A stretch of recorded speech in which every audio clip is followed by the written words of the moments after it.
Welcome to our channel. If you want to redeem free trial codes from retail receipts, follow these step-by-step instructions to ensure the process is completed successfully. Step 1. Open your device and navigate to the relevant app or settings menu. Make sure you have a stable internet connection before proceeding. Step 2. Locate the specific section or feature you need to access.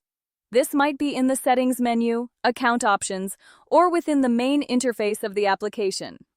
Step 3. Look for the option related to your task.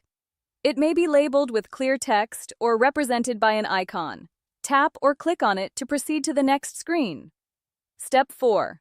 Review any information or warnings displayed on the screen. Make sure you understand what will happen when you complete this action. Step 5. Follow the on-screen prompts carefully. You may need to confirm your choice, enter a password, or provide additional information to complete the process. Step 6. Once you've confirmed all the required steps, the action will be processed. Wait for the confirmation message to appear on your screen. Step 7. Verify that the changes have been successfully applied by checking the relevant section again. This ensures everything has been completed as intended. Step 8. If you encounter any issues during the process, check the app's help section or support page for additional guidance and troubleshooting steps. Don't forget to like this video and subscribe to our channel.